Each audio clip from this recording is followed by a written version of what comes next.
रोम से रोम बनल, सत्य बनल शिव शंकर से। सारा दुखवा दूर हो जाला, नमः शिवाय के मंत्र से। प्रिय भक्तजनों, मैं मीतू शुक्ला इस पीएम ब्लॉग में आप सभी का स्वागत करती हूँ। दोस्तों, आज मैं लेकर के आई हूँ कार्तिक पूर्णिमा की कथा, यानी देव दिवाली की कथा। तो बहुत ही शांति से, भाव से इस कथा को पूरा आप सभी श्रवण करेंगे, क्योंकि पूर्णिमा तिथि सनातन धर्म में बहुत ही खास होता है। वैसे तो सभी पूर्णिमा खास होती है, लेकिन कार्तिक पूर्णिमा का बहुत ही विशेष महत्व होता है। तो ये कथा सुनने मात्र से महादेव पार्वती की कृपा बनी रहती है, परिवार में संतान की लंबी उम्र होती है, आरोग्य मिलता है। वहीं जो मनुष्य जिस कामना लेकर इस कथा को सुनता है, उसका महादेव भंडार भरते हैं। तो आइए ज़्यादा ना देर करते हुए इस कथा को सुनते हैं। एक समय की बात है कि यही कार्तिक पूर्णिमा का दिन आने वाला था। महादेव माँ पार्वती कैलाश पर बैठे हुए थे। माँ भवानी उस दिन बहुत चिंतित थी।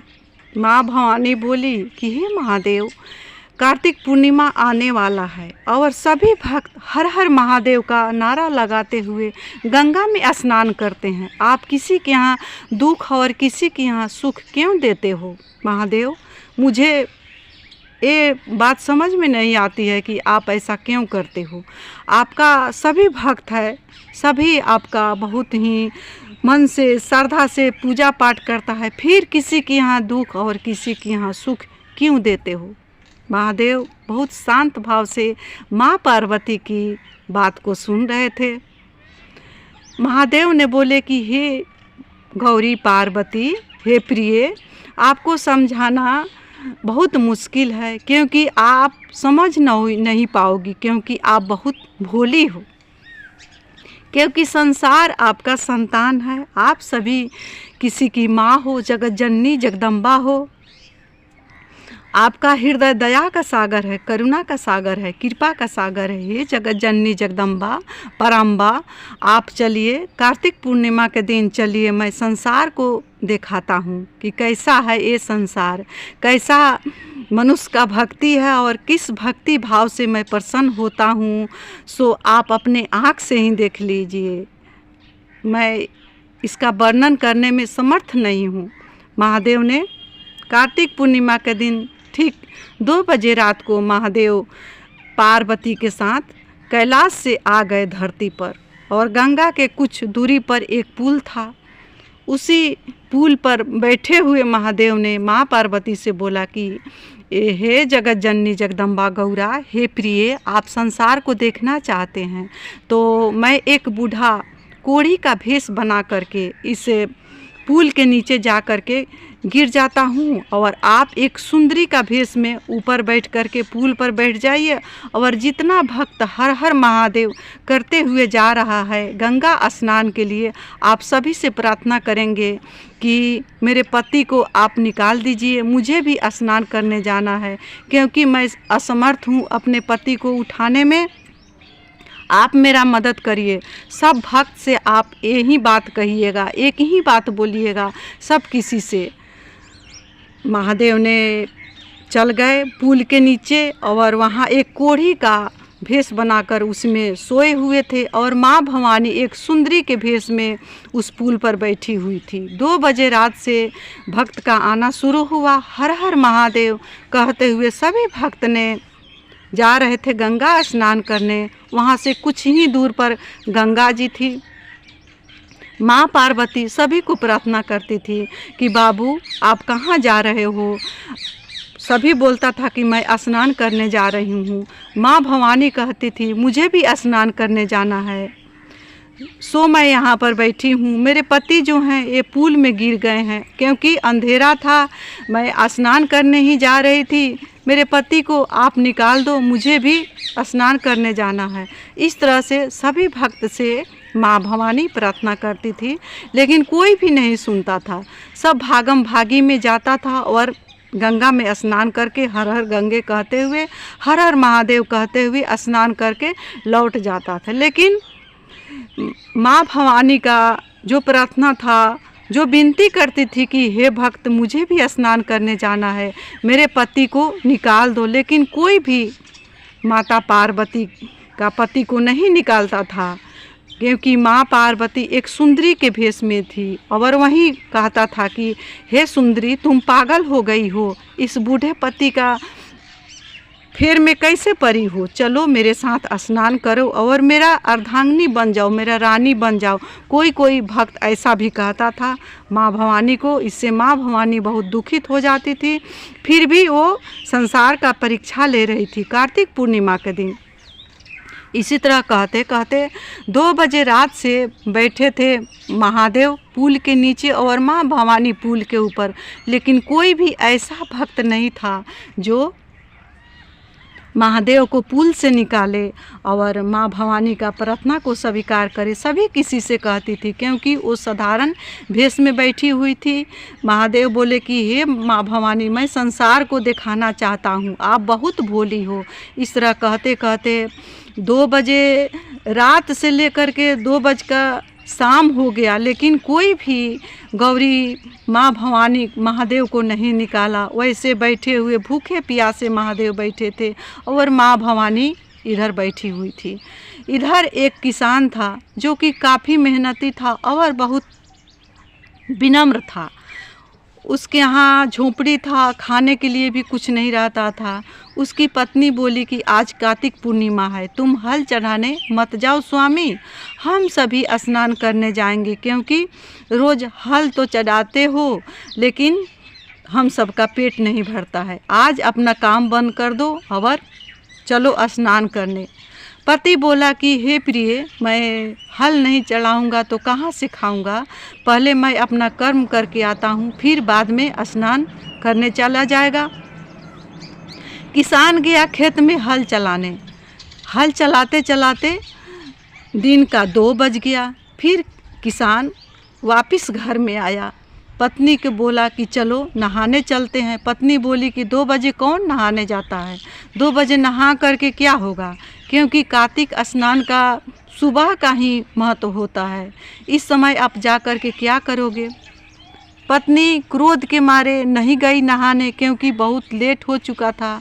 किसान बोला कि ठीक है मैं अकेले ही जा रहा हूँ स्नान करने। हर हर गंगे हर हर महादेव कहते हुए किसान 2 बज चुका था, जा रहा था स्नान करने। तभी देखा कि एक सुंदरी बैठी हुई है पुल पर और उसका पति नीचे गिरा हुआ है।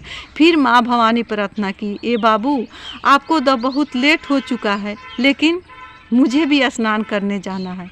मैं सुबह का 2 बजे रात से यहाँ बैठी हुई हूँ और सभी से प्रार्थना कर रही हूँ। जितने भक्त जा रहे हैं नहाने उन सभी से मैं प्रार्थना कर रही हूँ कि मेरे पति का जो गिरे हुए हैं और कोढ़ हो गया है सारे देह में, उनको निकाल दो, लेकिन कोई भी निकालने के लिए तैयार नहीं है।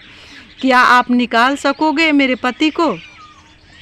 किसान ने सोचा कि मुझे लेट तो हो ही चुका है, क्यों न मैं इसका पति को निकाल दूं। फिर माँ भवानी बोली कि मुझे भी स्नान करना है, काफ़ी लेट हो चुका है, मैं भूखी प्यासी 2 बजे रात से ये पुल पर बैठी हुई हूँ और मेरा जो पति है सो नीचे पुल के नीचे गिरा हुआ है। इस तरह से जब किसान ने सुना उसे दया आ गई। किसान सोचने लगा कि लेट हुआ तो लेट ही सही, लेकिन मैं कैसे आगे नहाने चल जाऊँ। एक दुखियारी स्त्री का पति गिरा हुआ है और नहाने के लिए भूखे प्यासे तड़प रही है, कैसे मैं छोड़ करके आगे बढ़ सकता हूँ। किसान ने कहा कि चलो माँ, मैं आपका पहले पति को निकालूंगा, फिर मैं स्नान करूँगा गंगा में। इस तरह से किसान ने गया और पति को निकालने लगा, क्योंकि महादेव बूढ़े कोढ़ के पूरा देह उनका कोढ़ से भरा हुआ था, बूढ़े कोढ़ी के भेष में बैठे हुए थे। जैसे महादेव ने देखा कि ये किसान आ रहा है मुझे उठाने के लिए, महादेव तत्काल अपना रूप बदल दिए और महादेव साक्षात डमरू त्रिशूल लेकर के खड़े हो गए किसान के सामने। और जैसे हाथ पकड़ा ना, महादेव का किसान ने हाथ पकड़ा, उसी समय महादेव ने बहुत प्रसन्न हुए और बोले कि हे किसान, मैं तो महादेव हूँ, ये मेरी जो अर्धांगिनी है माँ पार्वती है, यहाँ पर मैं बैठ कर के संसार को देख रहा हूँ कि मेरा कैसा कैसा भक्त है, कैसे कैसे भक्ति करता है। तो आज तुम मेरे भक्ति में पास हुए, तुम मेरे सबसे प्रिय भक्त हो और सच्चे भक्त हो। तुम बहुत निष्ठा और प्रेम से स्नान करने जा रहे हो अपने कर्म को करते हुए, और कर्म को करते हुए मेरी अर्धांगिनी का बात को भी तुम नहीं काटे हो और मुझे निकालने के लिए आ गए हो। इतने भूखे प्यासे रहने के बाद, 2 बजे तक भूखे रहने के बाद भी तुम में इतना विनम्रता है, इससे मैं बहुत प्रसन्न हूँ।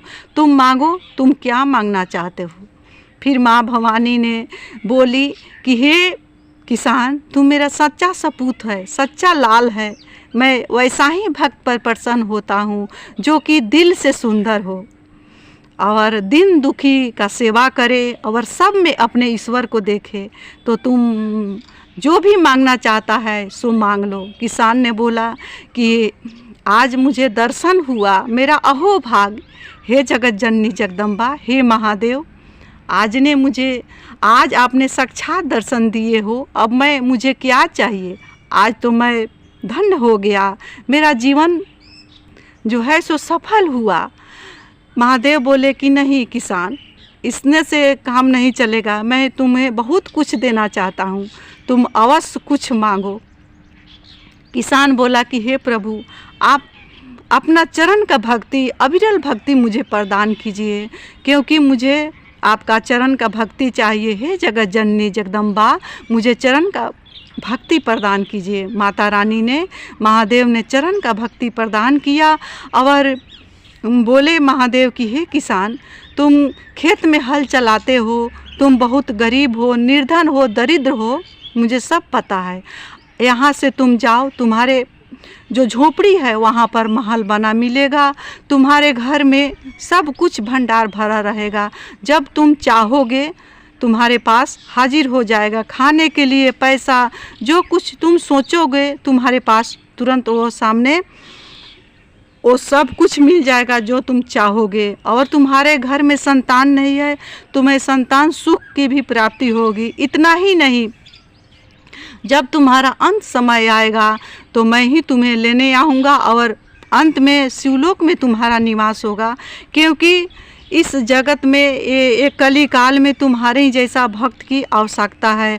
और महादेव ने ये वरदान दिया माँ जगत जननी जगदम्बा ने कि जो भी मनुष्य कार्तिक पूर्णिमा को निष्ठा भाव से इस कथा को सुनेगा, गंगा में डुबकी लगाएगा, स्नान करेगा, हर हर महादेव करेगा, दान दक्षिणा देगा, मैं उसी तरह भंडार भरूँगा जिस तरह मैं किसान का भंडार भर रहा हूँ।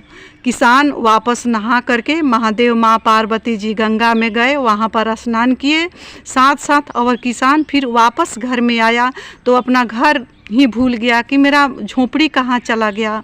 तत्काल रानी उसी समय द्वार पर खड़ी थी, आकर के किसान से बोली कि हे प्रभु, ये क्या हो रहा है मेरे साथ। किसान ने सारी घटना अपनी पत्नी को बताया।